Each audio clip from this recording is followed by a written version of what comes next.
الحمد لله رب العالمين والصلاة والسلام على أشرف الأنبياء والمرسلين أما بعد فأعوذ بالله من الشيطان الرجيم من همزه ونفخه ونفثه بسم الله الرحمن الرحيم رب اشرح لي صدري ويسر لي أمري واحلل عقدة من لساني يفقه قولي اللهم انفعنا بما علمتنا وعلمنا ما ينفعنا وزدنا علما فبشر عباد الذين يستمعون القول فيتبعون أحسنه أولئك الذين هداهم الله وأولئك هم أولو الألباب أعوذ بالله من الشيطان الرجيم بسم الله الرحمن الرحيم فلولا كان من القرون من قبلكم أولو بقية ينهون عن الفساد في الأرض إلا قليلا ممن أنجينا منهم کیوں نہ ہوئے من القرون بستیوں میں سے من قبلکم تم سے پہلے،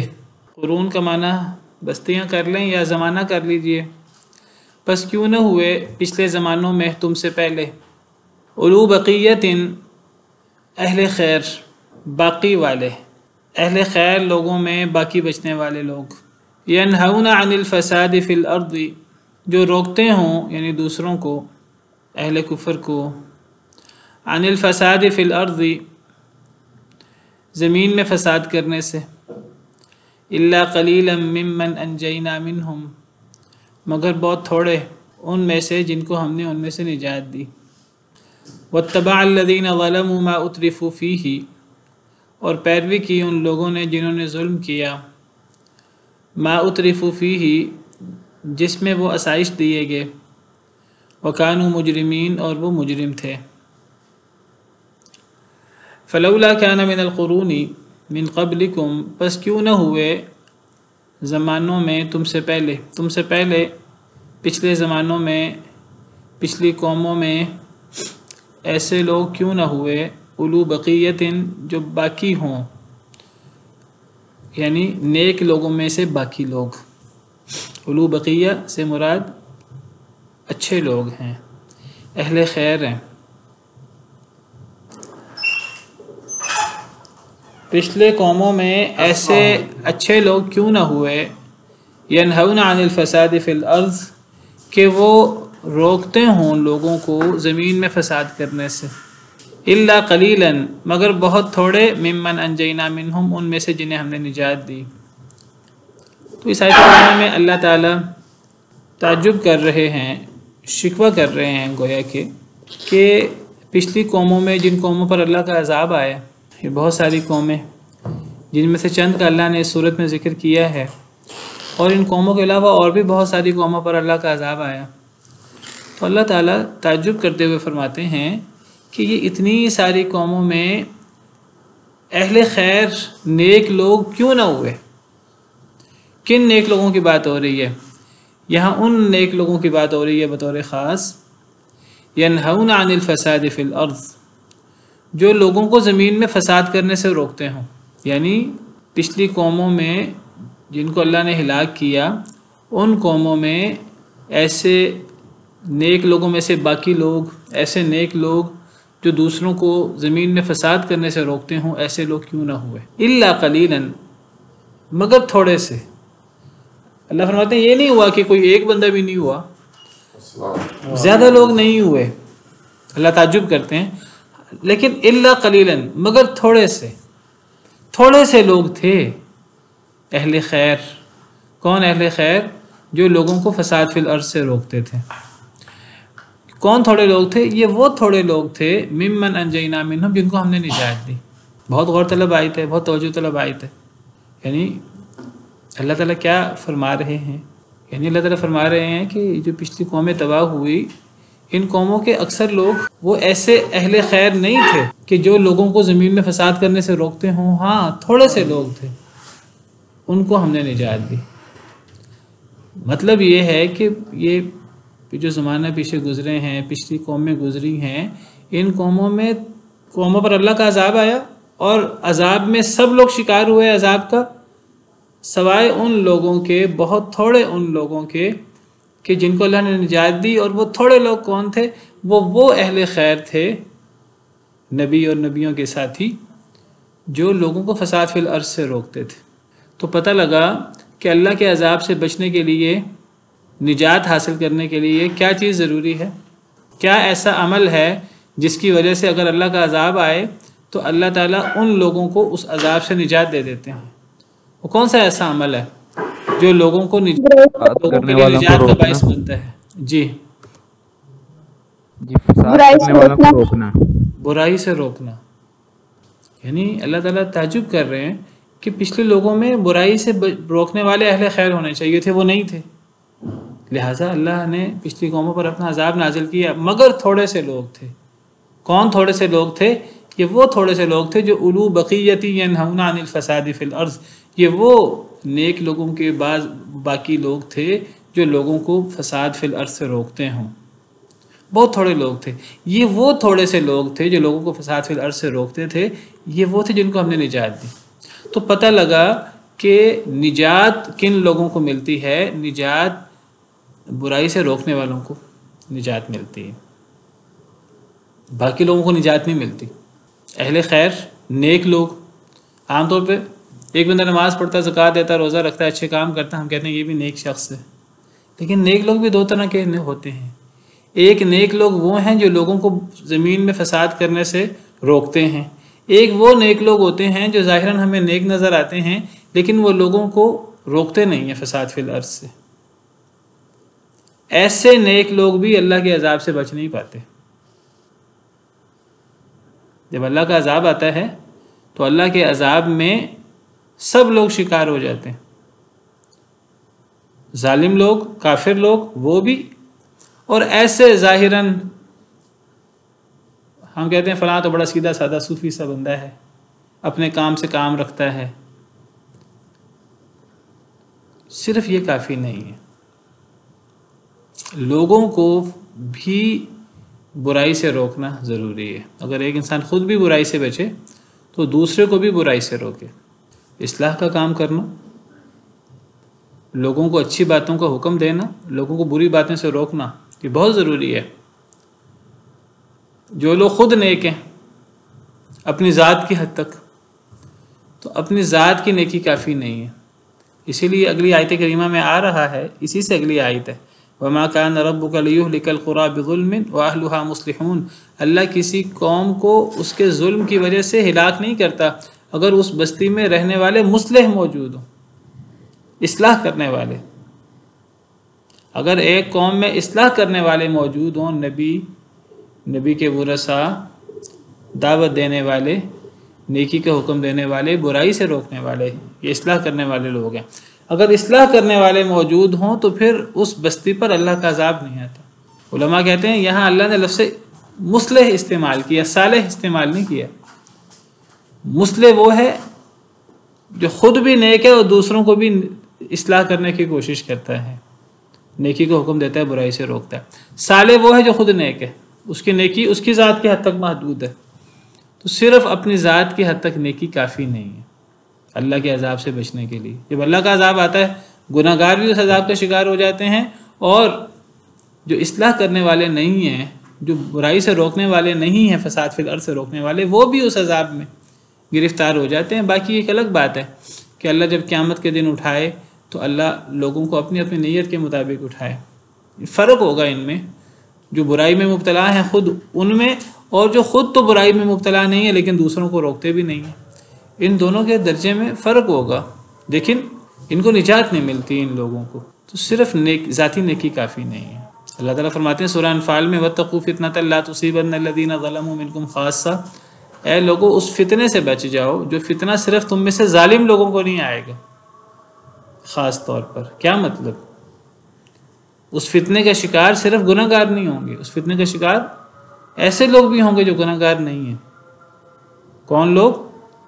یعنی وہ لوگ جو لوگوں کو برائی سے روکتے نہیں ہیں، خود رکتے ہیں برائی سے، لوگوں کو روکتے نہیں ہیں۔ اللہ کی طرف سے ایک فتنہ، ایک عذاب عمومی تب آتا ہے جب ایک قوم میں برے لوگ بہت زیادہ ہو جائیں اور جو اچھے لوگ ہیں، اچھے لوگ روکنے والے نہ ہوں، امر بالمعروف نہی عن المنکر ختم ہو جائے ایک قوم میں، برائی سے روکنے والے موجود نہ رہیں، چاہے وہ خود برائی سے روکیں۔ کچھ لوگ ہیں جو گناہوں میں، ظلم زیادتی میں مبتلا ہیں، کچھ لوگ ہیں جو خود تو گناہ نہیں کرتے لیکن وہ روکتے بھی نہیں ہیں، تو پھر ایسے معاشرے پر عذاب آ جاتا ہے۔ بالعموم ایسا معاشرہ اللہ کے عذاب کا شکار ہو جاتا ہے۔ یہ وہ فتنہ ہے جس فتنے میں یہ فتنہ صرف ظالم لوگوں پر خاص طور پر نہیں آتا، اس میں غیر ظالم بھی شریک ہو جاتے ہیں۔ باقی میں نے بتایا کہ ایک دفعہ عذاب میں سب شریک ہو جائیں گے، باقی اللہ کے ہاں ان کا معاملہ اللہ کو بہتر پتہ ہے، ان کا معاملہ فرق ہوگا۔ خود نیک ہونے کے ساتھ دوسروں کو نیکی کا حکم دینا، برائی سے روکنا، اصلاح کرنا ضروری ہے۔ اسی لیے سورۃ العصر جو قرآن کریم کی بڑی جامع ترین صورت ہے، چھوٹی سی صورت ہے 3 آیتوں کی، اس صورت میں اللہ تعالیٰ نے کامیاب لوگوں کے بارے میں بتایا ہے، قسم کھا کر۔ کامیاب لوگ کون ہیں؟ زمانے کی قسم، سارے کے سارے انسان خسارے میں۔ اس خسارے سے کون مستثنا ہے؟ اس خسارے سے مستثنا صرف وہ لوگ ہیں الا الذین آمنوا وعملوا الصالحات وتواصوا بالحق وتواصوا بالصبر، یہ لوگ مستثنا ہیں اس خسارے سے۔ یہ کون لوگ ہیں؟ یہ وہ لوگ ہیں جو ایمان بھی لائے، زبان سے دعویٰ بھی کیا، وعملوا الصالحات اعمال سے اس دعوے کا ثبوت بھی دیا، دل میں بھی تصدیق موجود ہے، زبان سے اقرار بھی ہے، عمل سے ثابت بھی کیا انہوں نے، لیکن یہ اپنی ذات کے حد تک نہیں ہے۔ وتواصوا بالحق، دوسروں کو بھی حق کی تلقین کرتے ہیں، اور پھر جو مشکلات آتی ہیں دوسروں کو دعوت دینے کی وجہ سے اس پر پھر صبر بھی کرتے ہیں۔ وتواصوا بالصبر، دوسروں کو صبر کی تلقین بھی کرتے ہیں۔ بہت جامع صورت ہے، چھوٹی سی صورت ہے، بہت جامع۔ امام شافعی رحمہ اللہ فرماتے ہیں اگر پورے قرآن میں اگر یہی صورت ہی ہوتی سورہ عصر تو یہ کافی ہوتی۔ بہت جامع صورت ہے، بہت جامع میسیج ہے اس میں، کہ صرف ایک نیک آدمی وہ خسارے سے نہیں بچ پاتا۔ اللہ تعالیٰ فرماتے ہیں، صحیح احادیث مبارکہ سے پتہ لگتا ہے اگر کسی قوم میں امر بالمعروف نہی عن المنکر، اصلاح کا جذبہ ختم ہو جائے تو پھر کیا ہوتا ہے؟ پھر اس قوم پر اللہ کا عذاب آتا ہے، پھر لوگ اللہ سے دعائیں کرتے ہیں لیکن دعائیں سنی نہیں جاتی، چاہے نیک لوگ موجود ہوں برے لوگوں کے ساتھ۔ تو امر بالمعروف نہی عن المنکر ضروری ہے۔ نبی صلی اللہ علیہ وسلم نے مثال دے کے سمجھایا، آپ نے فرمایا کہ اگر سمجھو کہ کشتی ہے، بڑی کشتی جس میں کئی منزلیں ہیں، تو اگر اوپر کی منزل میں جو لوگ ہیں عرشے پہ، تو نیچے کی منزل میں کچھ لوگ ہیں، تو اگر نیچے کے لوگ اوپر آتے ہیں، اوپر کے لوگ اس سے تکلیف محسوس کرتے ہیں، نیچے والے بار بار اوپر پانی لینے آ جاتے ہیں، اوپر آ جاتے ہیں۔ کیوں آتے ہیں؟ ان کو اوپر نہیں آنا چاہیے۔ تو نیچے والے دیکھتے ہیں کہ اوپر والے ہمارے اوپر جانے پر تنگی محسوس کرتے ہیں، ہمیں پانی کی ضرورت ہوتی ہے، تو ہم یہ کرتے ہیں ہم نیچے سے ہی سوراخ کر لیتے ہیں۔ تو اگر نیچے کے لوگ سوراخ شروع کر دیں نیچے سے، کشتی کے اندر، جہاز کے اندر ٹھوکا ٹھاکی جب شروع کریں، اب اوپر کے لوگوں کو کیا چاہیے؟ وہ نیچے کے لوگوں کو روکیں اور ان سے کمپرومائز کریں، ہاں تم اوپر سے آگے پانی لے لیا کرو، تمہیں یہ ٹھوکا ٹھاکی کر کے جہاز کے اندر سوراخ نہیں کرنا۔ اگر اوپر والے نیچے والوں کو روک لیں گے تو اوپر والے بھی بچ جائیں گے، نیچے والے بھی بچ جائیں گے۔ آپ سمجھے، نیچے والے وہ خود برے نہیں ہیں، برے اصل میں اوپر والے ہیں کہ وہ نیچے والوں کو اوپر نہیں آنے دیتے۔ تو اب نیچے والے جو ہیں وہ کہتے ہیں ہم نیچے سے ہی، اب نیچے والے سوراخ کر رہے ہیں، اوپر والے کہیں سوراخ تو نیچے والے کر رہے ہیں، وہ غلط کام کر رہے ہیں، ہم تو غلط کام نہیں کر رہے، اوپر والے کہیں۔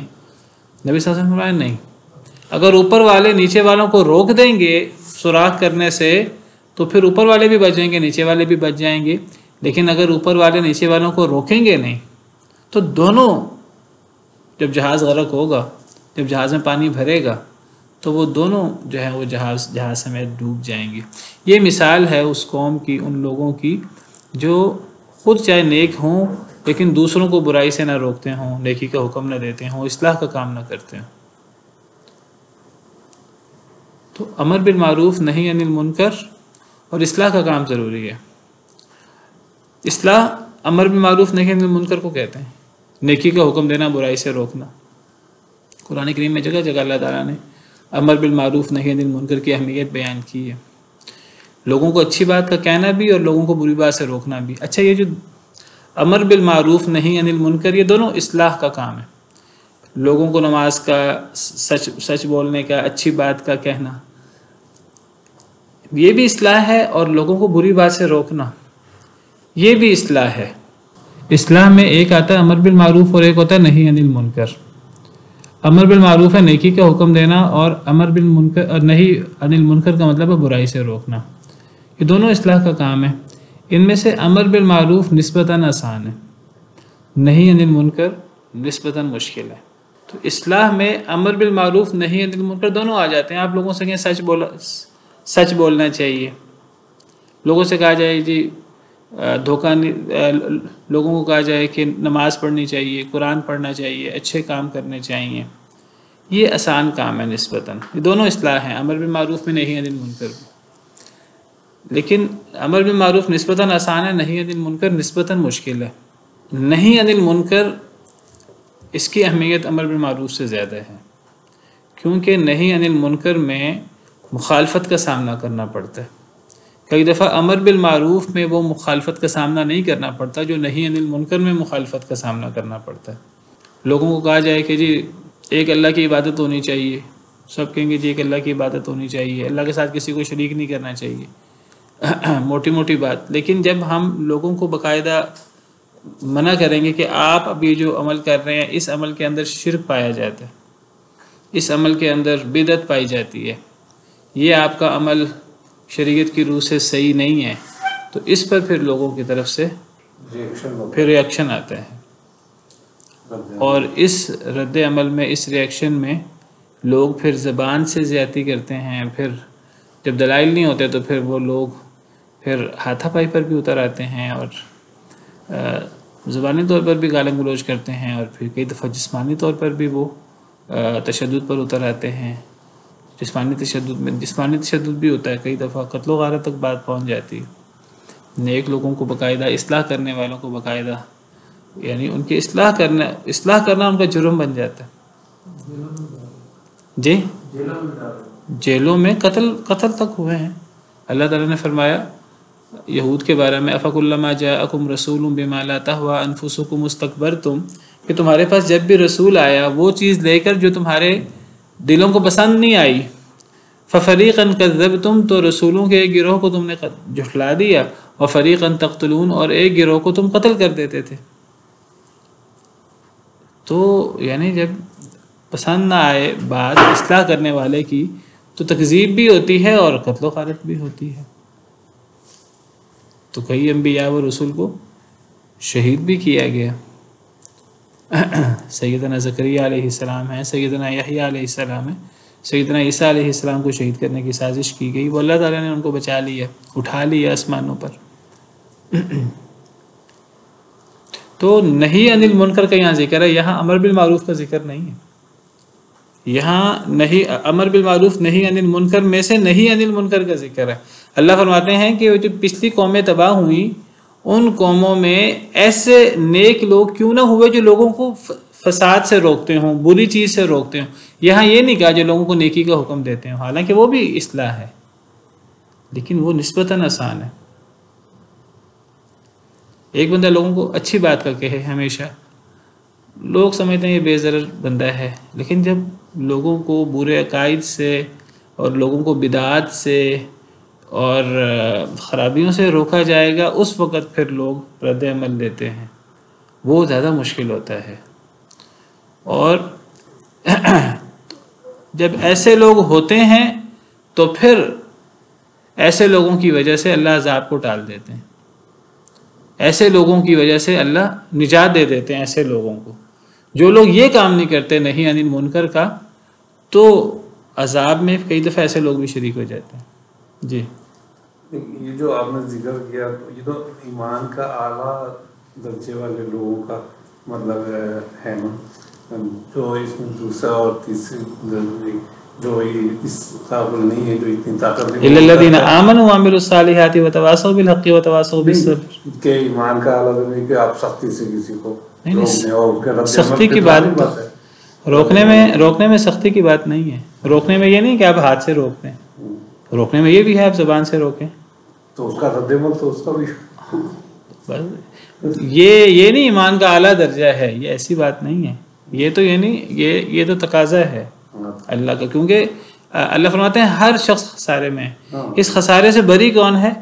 الا الذین آمنوا صرف نہیں ہے، یہ ساری شرطیں ہیں خسارے سے نکلنے کے لیے، ایمان، عمل صالح، نیکی کا حکم دینا، حق کا حکم دینا، اور صبر کا ذکر کیوں کیا حق کے ساتھ؟ یا حق کے حکم حق کی وصیت کرنے سے مراد نیکی کا حکم دینا بھی ہے، برائی سے روکنا بھی ہے، دونوں مراد ہیں، اور زیادہ تر برائی سے روکنے پر پھر رد عمل کا سامنا ہوتا ہے، پھر اس پہ صبر، ایک دوسرے کو صبر کی تلقین، تو صبر کا ذکر بھی اسی لیے ہے کہ یہ جو تواصی بالحق ہے، اس امر بالمعروف نہی عن المنکر میں مخالفت ہوتی ہے، اور وہ کبھی وہ زبان سے ہوتی ہے، کبھی وہ ہاتھوں سے ہوتی ہے، تو اس میں صبر بھی کرنا پڑتا ہے، تو اس لیے اس میں چاروں چیزوں کا ذکر ہے، اور یہ کوئی ہم یہ کہ یہ اعلیٰ درجہ ہے، یہ اعلیٰ درجہ نہیں ہے، یہ تقاضا ہے دین کا، مشکل ہے لیکن، تو امر بالمعروف نہی عن المنکر یہ ایک اصطلاح سمجھی جاتی ہے، لیکن یہ بھی دو مرتبے ہیں اصل میں، ان دو مرتبوں میں زیادہ مشکل،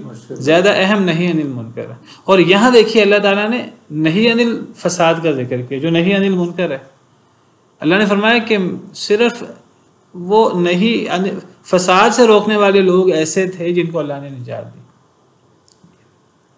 باقی لوگوں کو اللہ نے نجات نہیں دی، رشتہ داریاں ختم کر لیتے ہیں لوگ، دیکھیے وہ پھر اللہ کے لیے یہ چیزیں برداشت کرنی پڑتی ہے، بہت چھوٹی چیز ہے رشتہ داری ختم کرنا، دشمنی، یعنی آپ دیکھیے کہ صحابہ کرام رضوان اللہ علیہم اجمعین میں، یعنی قریش کہتے تھے کہ یہ محمد صلی اللہ علیہ وسلم ہم کہتے ہیں، انہوں نے آ کر بھائی کو بھائی کا دشمن بنا دی ہے، باپ کو بیٹے کا دشمن بنا دی ہے، دشمنی نہیں ہے اصل میں، مسلمان تو دشمنی نہیں کرتے، مسلمان تو اسلام کا اعلان کرتے ہیں، وہ جو مخالفین ہیں وہ دشمنی پر، تشدد پر اتر آتے ہیں، جب وہ تشدد پر اتر آتے ہیں، اور پھر تشدد میں جب وہ آمنے سامنے اور جہاد کی اور قتال کی صورت بن جاتی ہے، جب جہاد اور قتال کی صورت بنے، پھر تو اسلام تو پھر دیکھتا ہے مسلمان کون ہے، پھر تو اس میں یہ نہیں دیکھا جاتا کہ فلاں کا باپ کون ہے، فلاں کا بھائی کون ہے، وہاں تو پھر یہ ہے کہ اب مسلمان کا دوست ہے، مسلمان کی دوستی مسلمان سے ہوگی، کافر سے نہیں ہوگی، مسلمان کی ہمدردیاں مسلمان سے ہوں گی، کافر سے نہیں ہوں گی، چاہے وہ باپ کیوں نہ ہو،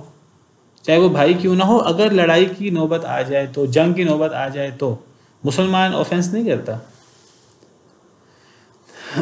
وہ تو وہاں سے آفینس ہوتا ہے، رد عمل وہاں سے آتا ہے۔ دیکھیے ہمارے دین میں تو یعنی دعوت کا کام ہے نا، دعوت کے کام میں سختی آئی نہیں، دعوت دینی ہے، حق بات کا اعلان کرنا ہے، بلاغ کرنا ہے، یہ ذمہ داری ہے، فذکر انما انت مذکر لست علیہم بمسیطر، سختی کرنی نہیں ہے، لست علیہم بجبار، آپ ان پہ جبر کرنے والے نہیں ہیں، آپ بس فذکر بالقرآن من یخاف وعید، جو میری ڈانٹ سے ڈرے اسے قرآن سے ڈرائیے۔ تو مسلمان تو دعوت کا کام کرتا ہے، حکمت کے ساتھ، اچھی خیر خواہی کے ساتھ، اور اگر کہیں جدال کی، بحث و مباحثہ کی ضرورت پڑے تو اچھے طریقے سے جدال کرتا ہے، جواب میں رد عمل آتا ہے۔ حضرت ابراہیم علیہ السلام نے جب لوگوں کو بتوں کی عبادت سے روکا تو حضرت ابراہیم نے تو جو ہے وہ سختی کا رویہ اختیار نہیں کیا، سختی تو قوم کی طرف سے ہوئی، تو جب وہاں سے رد عمل آتا ہے اور وہاں سے آپ کہیں گے جہاد اور یہ چیزیں بھی تب ہوتی ہیں جب وہ لوگ اتنی مخالفت میں آ جائیں کہ وہ لوگ مخالفت میں آ کر لڑائی پہ اتر آئیں، تو اللہ کہتے ہیں اگر وہ لوگ لڑائی پہ اتر آئیں تو اب مسلمان بھی بیٹھے نہیں رہیں گے، اذن للذین یقاتلون بانہم ظلموا، مسلمانوں کو لڑائی کی اجازت دے دی گئی اس لیے کہ ان پر ظلم ہوا۔ تو نہی عن المنکر میں ضروری نہیں ہے کہ وہ سختی کے ساتھ ہو، جہاں انسان سختی کر سکتا ہے، انسان کے پاس پاور ہے اپنے گھر کے اندر، وہاں انسان کو سختی سے برائی کو روکنا چاہیے۔ انسان کسی ایسی جگہ پر ہے، مثلا ایک بندہ ایک ملک کا حکمران ہے، تو ایک ملک کا حکمران اگر مسلمان ہو تو اس کو چاہیے کہ وہ اس ملک کے اندر نظام صلاۃ قائم کرے، جو لوگ نماز نہ پڑھیں وہ انہیں دھمکائے کہ آپ کو نماز پڑھنی ہے، جو زکوٰۃ نہ دیں انہیں دھمکائے کہ آپ کو زکوٰۃ دینی ہے۔ بھئی جب دنیا کے ہر معاملے میں وہ سختی کر لیتے ہیں تو اللہ کے حکم میں سختی نہیں کریں گے، کوئی ٹیکس نہ دے تو لوگ تو زبردستی لیتے ہیں کہ نہیں لیتے، تو پھر اللہ کے نظام میں زکوٰۃ اگر ہوگی تو زکوٰۃ کیوں نہیں سختی سے لی جائے گی، سختی سے لی جائے گی۔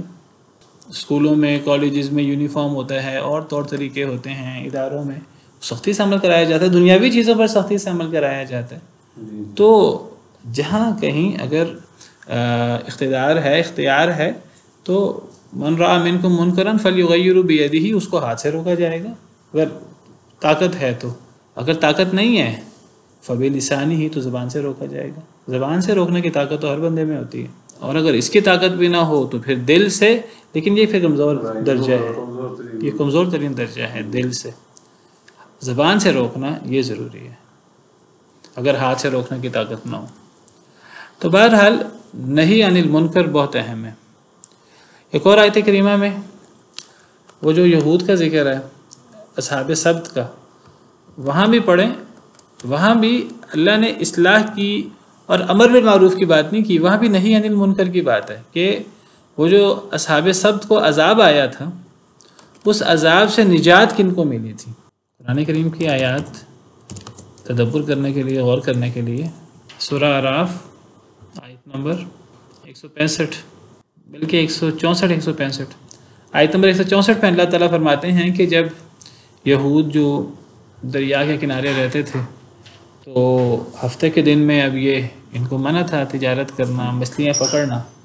اب انہوں نے جب ہفتے کے دن اب مچھلیاں زیادہ آتی تھیں، اچھل کر نظر آتی تھیں انہیں، تو انہوں نے اب ہیلا کیا، اور ہیلا کر کے انہوں نے وہ ایسے سوراخ کر لیے کہ وہ ہفتے کے دن وہ مچھلیاں وہاں چلی جاتی، وہاں سے واپس نہ آ سکتی، پھر وہ ان کا شکار کر لیتے باقی دنوں میں۔ تو اب سارے بنی اسرائیل یہ کام نہیں کرتے تھے، زیادہ تر یہ کام کرتے تھے، کچھ ایسے تھے جو یہ کام نہیں کرتے تھے۔ اب جو لوگ یہ کام نہیں کرتے تھے ان میں بھی دو طرح کے لوگ تھے، ایک وہ لوگ تھے جو یہ کام نہیں کرتے تھے، اور جو یہ کام کرتے تھے زیادہ لوگ ان کو روکتے نہیں تھے، روکنے کا فائدہ نہیں ہے، اور دوسرے وہ لوگ تھے جو خود بھی یہ کام نہیں کرتے تھے، دوسروں کو روکتے بھی تھے۔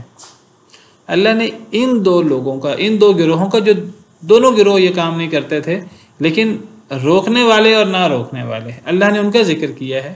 وَإِذْ قَالَتْ أُمَّةٌ مِّنْهُمْ لِمَ تَعِظُونَ قَوْمًا اللَّهُ مُهْلِكُهُمْ أَوْ مُعَذِّبُهُمْ عَذَابًا شَدِيدًا، جب ان میں سے ایک جماعت نے کہا دوسری جماعت کو،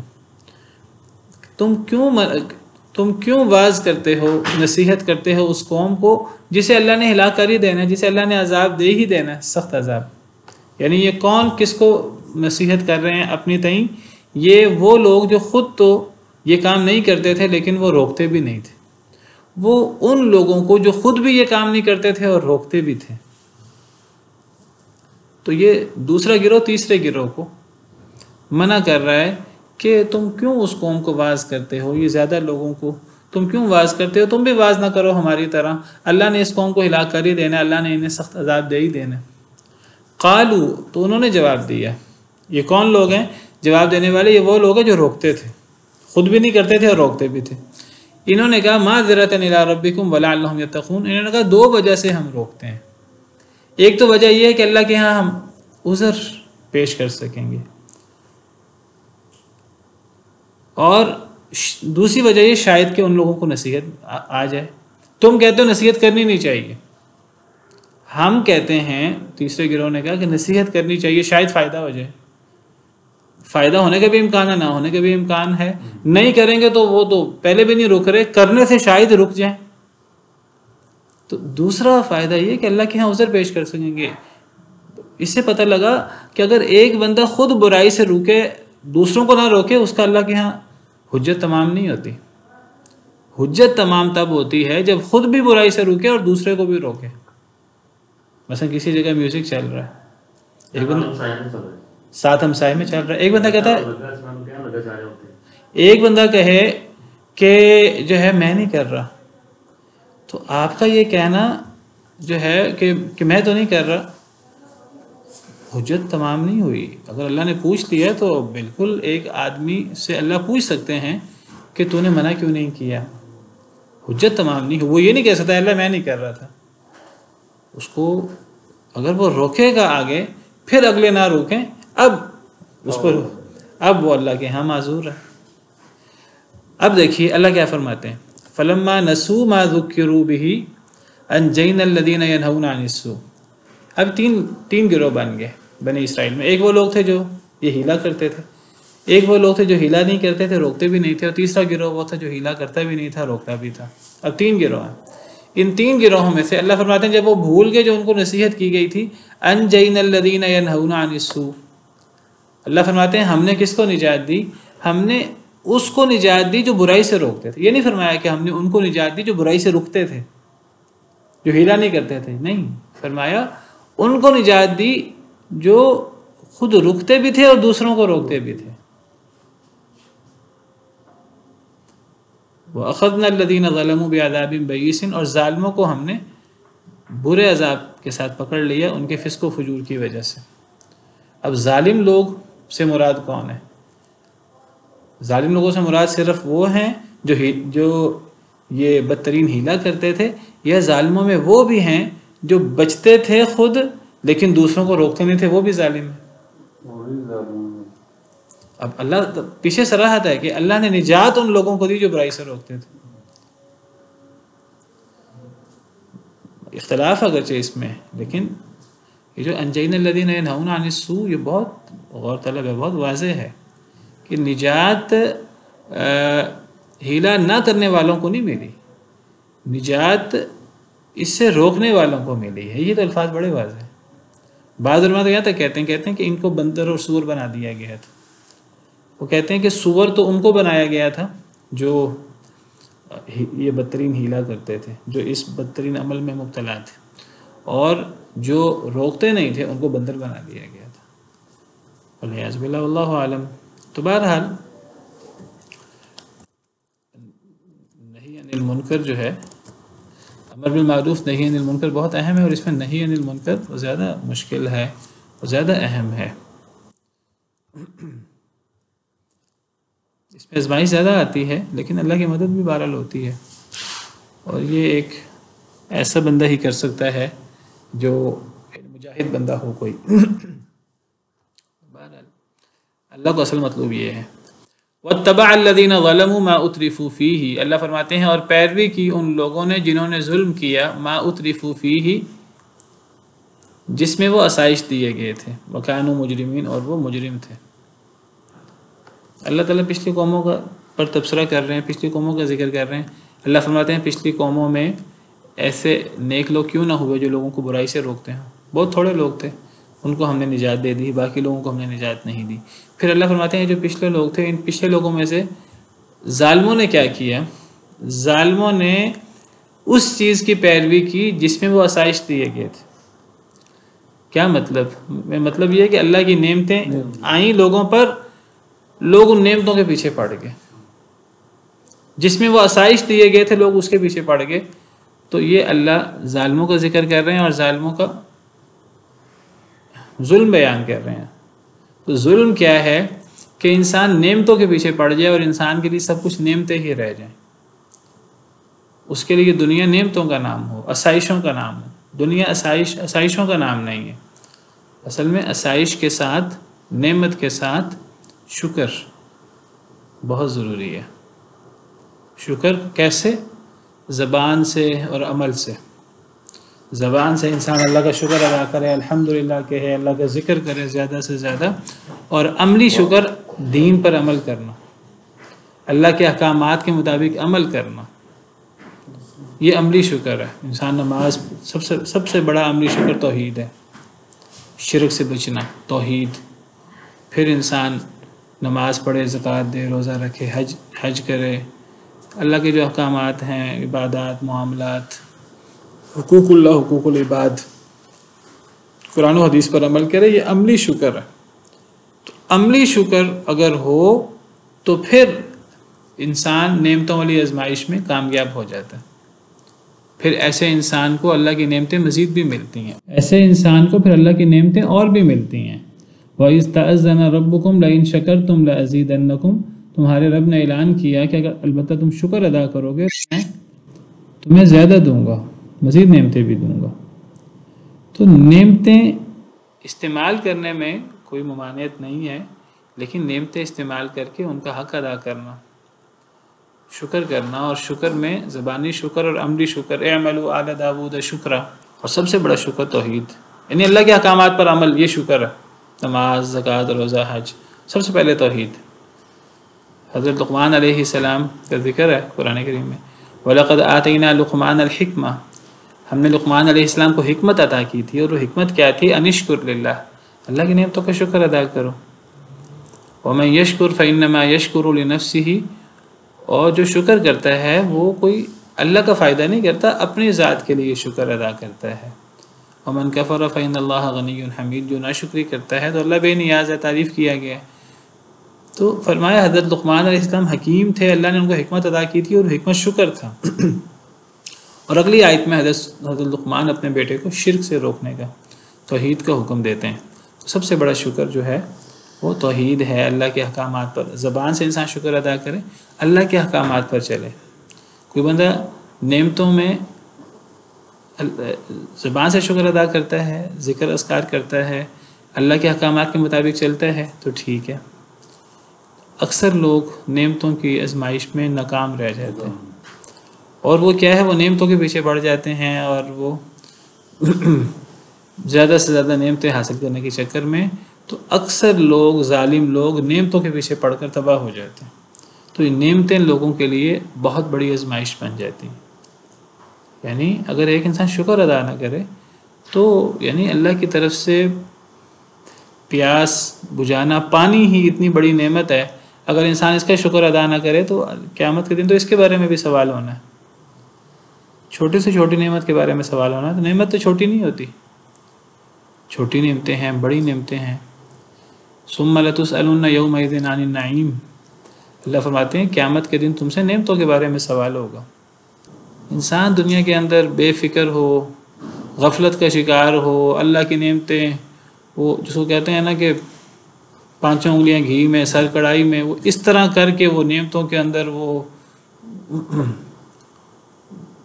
نعمتیں ہی نعمتیں، نعمتیں ہی نعمتیں، اور اللہ کے احکامات پر عمل ہی نہیں ہے، شکر ہی نہیں ہے. نعمتیں ہی نعمتیں ہیں اور شکوے ہی شکوے ہیں. تو یہ نعمتیں اور یہ چیزیں انسان کو یعنی تباہ کر دیتی ہیں. اکثر لوگوں کے پچھلی قوموں میں تباہ ہونے کی وجہ ظالموں کا آسائشوں کے پیچھے لگ جانا، یہ جرم ہے بہت بڑا.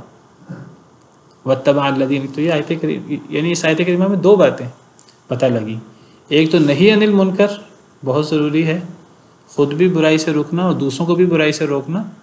اور نمبر 2 نعمتوں کے پیچھے، آسائشوں، دنیا نعمتوں کے لیے نہیں ہے، آسائشوں کے لیے نہیں ہے. اگر نعمتیں آ جائیں انسان نعمتیں استعمال کر سکتا ہے شکر کے ساتھ، اللہ کے احکامات پر عمل کرتے ہوئے، جس میں اسراف سے بچنا ہے، جس میں غریبوں کا خیال رکھنا ہے، اللہ کے سارے احکامات، شکر ادا کرنا ہے، شکوے شکایتیں نہیں کرنی. جس پہ زیادہ نعمتیں ہوتی ہیں وہ اتنا زیادہ شکوے کر رہا ہوتا ہے چھوٹی سے چھوٹی بات پہ. قرآن کریم کا مطالعہ کریں تو قرآن کریم میں زیادہ نعمتیں استعمال کرنا اور کیے جانا غفلت کے ساتھ، اس کو جہنم میں جانے کا ایک بڑا سبب قرار دیا گیا. صرف نعمتیں استعمال کرنا جہنم کا سبب نہیں ہے، نعمتیں استعمال کرنے کے ساتھ غفلت، انسان نعمتوں کے اندر مگن ہو جائے. اب آپ دیکھیے اللہ تعالیٰ سورہ انشقاق میں جہنمیوں کا ذکر کرتے ہیں اور ان کا جرم کیا بیان کرتے ہیں. اللہ فرماتے ہیں کہ پہلے نیک شخص کا ذکر کرتے ہیں، فَأَمَّا مَنْ أُوتِيَ كِتَابَهُ بِيَمِينِهِ، جس کو اس کا مال نامہ اس کے دائیں ہاتھ میں دیا جائے گا، فَسَوْفَ يُحَاسَبُ حِسَابًا يَسِيرًا، اس کا حساب بڑا آسان لیا جائے گا. وَيَنْقَلِبُ إِلَىٰ أَهْلِهِ مَسْرُورًا، حساب کتاب کے بعد وہ اپنے اہل کی طرف واپس لوٹے گا. جو نیک لوگ ہیں نا قیامت کے دن وہ اکٹھے ہوں گے. جو بندہ نیک ہوگا، متقی ہوگا، وہ اپنے گھر بار کے ساتھ، دوست احباب کے ساتھ موجود ہوگا. قیامت کے دن ساری دوستیاں ختم ہو جائیں گی سوائے متقی لوگوں کی. الأخلاء يومئذ بعضهم لبعض عدو إلا المتقين، سارے قریبی ترین دوست دشمن بن جائیں گے ایک دوسرے کے سوائے متقی کے. متقی لوگ قیامت کے دن اپنے اپنے خاندان میں، اپنے اپنے دوستوں میں کھڑے ہوں گے. حساب ہوگا، حساب سے واپس اپنے گھر کی طرف لوٹے گا. نیک آدمی ہنسی خوشی واپس لوٹے گا. یہ تو نیک شخص ہے. وَأَمَّا مَنْ أُوتِيَ كِتَابَهُ وَرَاءَ ظَهْرِهِ، اور رہا وہ شخص جس کو اس کا مال نامہ اس کی پیٹھ کے پیچھے سے بائیں ہاتھ میں دیا جائے گا. فَسَوْفَ يَدْعُو ثُبُورًا، وہ ہلاکت کو پکارے گا. وَيَصْلَىٰ سَعِيرًا، بھڑکتی ہوئی آگ میں داخل ہوگا. اس کا جرم کیا ہے ذرا دیکھیے. إِنَّهُ كَانَ فِي أَهْلِهِ مَسْرُورًا، یہ اپنے گھر میں خوش رہا کرتا تھا، دنیا میں یہ عیش میں زندگی گزارا. یہ اس کا یہ جرم بیان کیے. اور دوسرا جرم کیا بیان کیا کہ وہ سمجھتا تھا کہ قیامت نہیں آنی. تو دنیا میں یعنی غفلت کی زندگی گزارنا، ہنسی خوشی زندگی گزارنا، یہ تو دنیا اللہ نے اس کام کے لیے تو نہیں بنائی، عیش کے لیے تو نہیں بنائی. صرف عیش کے لیے انسان دنیا میں آیا نہیں. دیکھیے تو یہاں جہنم کے ساتھ عیش کا ذکر ہے. سورہ واقعہ کو دیکھیے، یعنی ہم بعض دفعہ اس کو اتنا بودر نہیں کرتے یہ آسائشوں کو. یہ یعنی اب یہاں دیکھیے اصحاب الشمال ما اصحاب الشمال، بائیں ہاتھ والے کون ہیں؟ فی سموم و حمیم وظل من یحموم. سموم سے مراد لو ہے اور حمیم سے مراد کھولتا ہوا پانی. وظل من یحموم، اور سیاہ دھواں. لا بارد ولا کریم، وہ ٹھنڈا بھی نہیں ہوگا اور وہ فرق بخش بھی نہیں ہوگا، عذاب ہوگا. برے لوگوں کا ذکر ہے. وجہ کیا ہے ان کی؟ انہم کانوا قبل ذلک مترفین. یہ ایک وجہ ہے جہنمیوں کے جہنم میں جانے کی. دنیا میں آسائشوں میں رہا کرتے تھے. انہم کانوا قبل ذلک مترفین ایک جرم ہے، یعنی صرف نعمتیں، نعمت کے ساتھ شکر نہیں، آسائشوں میں رہنا، نعمتوں میں رہنا. اور پھر آگے کہا وَكَانُوا يُصِرُّونَ عَلَى الْحِنْثِ الْعَظِيمِ، اصرار کرتے تھے بڑی قسم پر. یہاں شرک مراد ہے. شرک جو ہے وہ، اور آگے پھر قیامت کا انکار ہے. لیکن دیکھیے جہنم میں جانے کی وجوہات میں سے ایک وجہ دنیا میں آسائشوں میں زندگی گزارنا. ہم سب کہتے ہیں کہ ہمیں آسائشیں چاہیے. بھی آسائش برائے آسائش کچھ نہیں ہے. آسائش کے ساتھ آسائش آزمائش ہے بہت بڑی. ایسے ہی جیسے کوئی بندہ اللہ سے مصیبت مانگے، مصیبت پہ تو آزمائش ہے، آسائش بھی آزمائش ہے. مصیبت کی آزمائش میں صبر، انسان کامیاب ہو گیا. آسائش میں انسان شکر کرے، اور شکر زبان سے اور عمل سے تو انسان کامیاب ہوتا ہے. آزمائش ہے. گویا کہ جب انسان اللہ سے صرف آسائش مانگتا ہے تو وہ آزمائش مانگتا ہے اللہ تعالیٰ سے. جیسے انسان ایسے ہی جیسے اللہ سے کوئی بندہ اللہ سے مصیبت مانگے. آپ دیکھیے مصیبت بھی اللہ کی نعمت ہوتی ہے. کون اللہ سے مصیبت مانگتا ہے؟ صحیح بخاری کے حدیث ہے، نبی صلی اللہ علیہ وسلم نے فرمایا اللہ جسے خیر کا ارادہ کرتے ہیں اللہ اسے مصیبت میں مبتلا کر دیتے ہیں. کیونکہ جب انسان مصیبت میں مبتلا ہوتا ہے تو پھر انسان وہ جو غفلت کی نیند سو رہا ہوتا ہے اس سے انسان جاگ جاتا ہے. کوئی بندہ اللہ سے مصیبت نہیں مانگتا، حالانکہ مصیبت رحمت ہے اگر انسان صبر کرے مصیبت پر تو، اور انسان مصیبت کی وجہ سے غفلت کی نیند سے جاگ جائے. اسی طرح آسائش بھی تو اللہ کی آزمائش ہے. تو صرف آسائش اور صرف نعمت کا نہیں سوچنا چاہیے. اللہ سے عافیت آسائش مانگی جائے، ساتھ پھر اس کا شکریہ بھی ادا کیا جائے، اور زبان سے بھی اور عمل سے بھی. یہ بہت ضروری ہے. کل آپ نے ظلم کے متعلق بتایا تھا، تو میرا سوال یہ ہے کہ اگر ایک عورت مشرک شوہر کے ساتھ رہتی ہے تو کیا وہ بھی ظلم کے زمرے میں آئے گا؟ مشرک شوہر سے کیا مراد ہے؟ یعنی یہودی، عیسائی، مشرک، تو اس کے ساتھ تو شادی جائز ہی نہیں ہے. مشرک کے ساتھ تو مشرک کے ساتھ رہنا.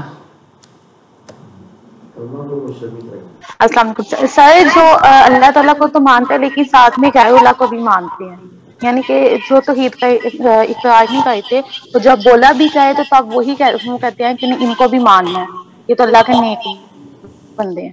بہرحال دیکھیے سمجھانا چاہیے، اور سمجھانے کے ساتھ مفتی صاحب سے پوچھنا چاہیے کیا کرنا چاہیے. میں اس کو فتویٰ دینے کی پوزیشن میں نہیں ہوں. اصل میں اگر ایک بندہ بعض شرکیہ اعمال میں مبتلا ہے، اپنے آپ کو مسلمان کہتا ہے، کلمہ پڑھتا ہے، لیکن وہ بعض شرکیہ عقائد میں مبتلا ہے، تو کیا وہ اس کو ہم مشرک یا کافر کہیں گے؟ یہ اصل میں ایک سوال ہے. کیا اس پر کافر کے اور مشرک کے احکامات لاگو ہوتے ہیں کہ نہیں ہوتے؟ کافر مشرک کے احکامات لاگو ہوتے ہوں نہ ہوتے ہوں، بہرحال یہ گناہ تو بہت بڑا ہے. تو کیا ایسے شوہر کے ساتھ رہنا چاہیے، نہیں رہنا چاہیے؟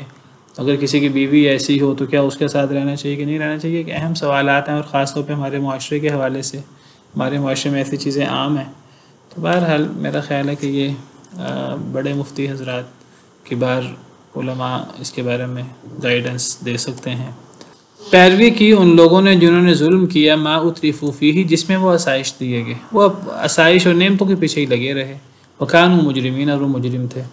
وما كان ربك ليهلك القرى بظلم واهلها مصلحون، اور نہیں ہے آپ کا رب کہ وہ ہلاک کرے بستیوں کو ظلم کی وجہ سے، وَأَهْلُهَا اس حال میں کہ اس کے رہنے والے مصلحون مصلح ہوں، یعنی اگر کسی بستی میں ظلم موجود ہے، ظالم لوگ ہیں، اس کے باوجود اگر اس بستی میں اصلاح کرنے والے موجود ہیں تو پھر اللہ کی طرف سے ہلاکت نہیں آتی، عذاب نہیں آتا جب تک مصلح موجود ہیں۔ یہاں مصلح سے مراد بھی صالح نہیں ہے، یہاں مصلح اصلاح سے ہے، یہ صالح سے نہیں ہے۔ یہ نہیں فرمایا کہ آپ کا رب کسی قوم کو ظالموں کی وجہ سے، ظلم کی وجہ سے ہلاک نہیں کرے گا اگر اس بستی میں نیک لوگ موجود ہوں، یہ نہیں فرمایا۔ نیکیوں کی موجودگی میں عذاب آ جاتا ہے، بستی ہلاک ہو جاتی ہے نیکوں کی موجودگی میں، لیکن مصلح لوگوں کی موجودگی میں عذاب نہیں آتا۔ مصلحین کے امام نبی ہوتے ہیں، نبی کی موجودگی میں کبھی عذاب نہیں آتا۔ اسی طرح نبی کے پیروکار جو اصلاح کرنے والے ہیں، نیکی کا حکم دینے والے، برائی سے روکنے والے، خاص طور پر ان کی موجودگی میں عذاب نہیں آتا۔ اگر عذاب آنا ہی ہو اللہ ان لوگوں کو پھر نکال دیتے ہیں۔ تو یہ وہی بات ہے جو ہم نے پچھلی آیت کریمہ میں پڑھی۔ چلیں اتنا ہی کافی ہے۔ سبحان ربک رب العزت عما یصفون وسلام علی المرسلین والحمد للہ رب العالمین۔